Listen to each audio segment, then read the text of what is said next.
We heard a loud crash from the stall, like someone had slammed the toilet seat down as hard as they could. We didn't even wash our hands. We just ran, out of the bathroom and back to the truck. We practically peeled out of that rest area, and as we drove away, we tried to piece together what had just happened. The man with both hands stuffed in his pockets, who opened the door with his elbow, who held it open with only his leg, who never touched anything. No fingerprints. We think he was planning to get someone that night, but he didn't expect two big guys to show up at the same time. I'm Alvin, and this is Common Ground Horror. This happened to me and my dad about 2 years ago. I won't say exactly where I'm from for privacy reasons, but what you need to know is that my dad and I make long drives to and from Florida fairly often. 12-hour drives, sometimes longer. We've done this route so many times, we know every rest stop, every gas station, and every stretch of empty highway. One night, we were coming back to Florida. It was very late. We'd had a late start this time. Normally, we'd leave at 4 or 5 in the morning, but for some reason, we left later that day. So by the time we were a few hours into the drive, it was already dark. Very dark.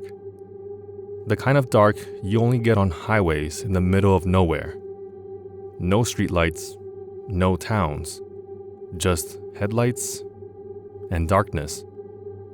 We'd been driving for hours, and we both had to use the restroom. So we decided to stop at the next rest area. We pulled into this rest area. It was one of those standard highway rest stops. Parking lot, bathrooms, vending machines, nothing special. But it was completely empty. Or almost empty. There was only one other car in the parking lot, a brown van.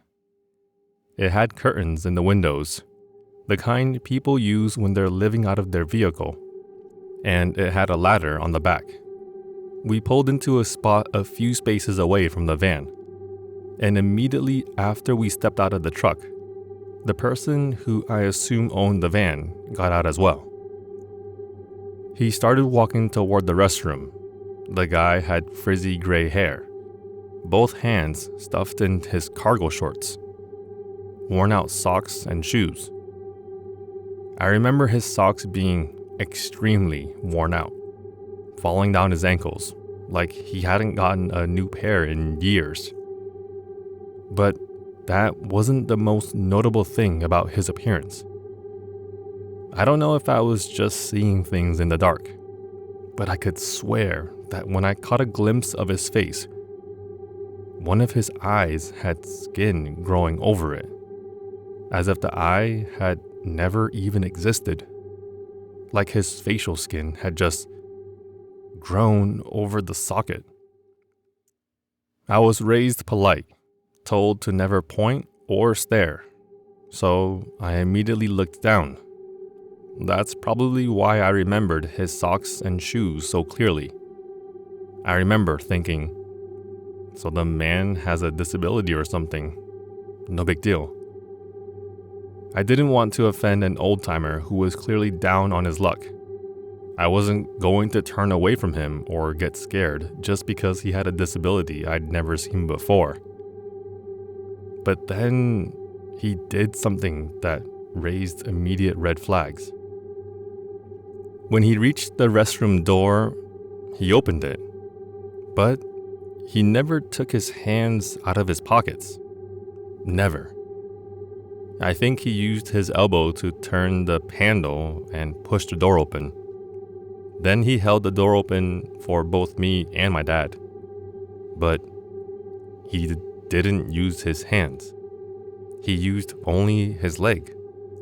He kind of wedged himself between the door and the wall closest to the handle, basically blocking the doorway with his leg extended, holding the door. It was such odd behavior. I didn't really know how to react. I just kind of said thank you quietly, and I pushed the door fully open myself. When I did that, he put his leg down, and he continued into the restroom. My dad and I entered the restroom behind him. We watched as he walked to the furthest stall from the door, the one all the way at the end. He went inside and closed the door. My dad and I looked at each other. No words, just a look that said, "We should get out of here as soon as possible." We walked to the urinals, unzipped, and started doing our business as fast as we could. A second later, we heard it. A loud crashing noise coming from the stall, like someone had slammed the toilet seat down, hard, with so much force. We didn't even finish. We didn't wash our hands.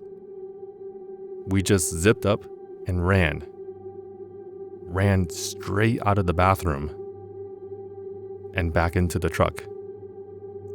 We got in, started the engine, and we just got out of there fast. We practically peeled out of that parking lot. As we drove away, we started talking, trying to figure out what the hell just happened, who that man was, and what was he doing? Why was he acting so strange? And so we came up with a theory. Maybe the man had planned to get someone that night, like eliminate them. I mean, he was waiting at that rest area in his van. Seemed like he was waiting for someone to show up, alone, and late at night, where they're the most vulnerable. But he didn't expect two big dudes to show up at the same time. He had his hands in his pockets because he was hiding something, a knife or some other kind of weapon. Maybe that's why he never touched the door handle. I mean, he used his elbow and his leg, so maybe because he wouldn't leave fingerprints. The loud crash we heard from the stall, that was probably out of frustration. He realized he was outnumbered. He couldn't carry out whatever he'd planned. Even if it had just been me or just my dad alone, I think he would have been out of his league. He was small and older. Both my dad and I are pretty big guys, but I think his plan was to wait for someone smaller, someone alone, someone who wouldn't be able to fight back. As for the skin over his eye, I still have no answer to this day. I've looked up medical conditions, things like pterygiums, but they're not even close to what this man had going on. This was like his facial skin had grown its own eye patch over his eye socket. I don't know if it was real, or if it was something he did on purpose, to maybe look less threatening, maybe more pitiable, so people would let their guard down. I don't know. I'll understand any skepticism. The situation was already sketchy enough, and we still decided to use the restroom, because we had to. In the face of such a dangerous seeming individual, but I swear on my life that it's true. I wasn't trying to be reckless. I was just trying to be polite. I'm not an ableist. I didn't want to judge someone based on their appearance. But looking back now, I realize how close we might have come. Was it a guy with murder on his mind? Or was it just a disabled old man who needed to use the restroom? I'll never know for sure. But I think about it sometimes still. about what would have happened if it had just been me, or just my dad. Alone. If we had walked into that bathroom one at a time instead of together, would we have walked back out? I think about the hands in the pockets, the elbow on the door handle, the leg holding it open, the refusal to touch anything.